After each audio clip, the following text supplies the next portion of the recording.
Karamihan sa kanila ay iniwan siya at nagpangalan. Hindi nila maintindihan sa kahihiyang ito, sisilang ang tagumpay sa kasalanan at buhay sa kaluwalhatian.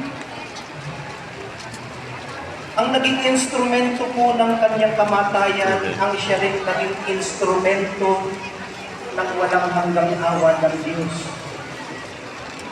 Dito po nagtagumpay ang buhay. Dito itinigis ang pagbibigay buhay. Maaaring karamihan sa atin, nakaranas na rin mapahiya. May nagawa tayo halimbawa, na pagsisihan man natin ay hindi na natin maitama.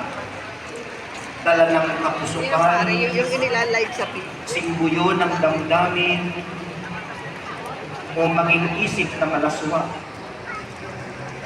May mga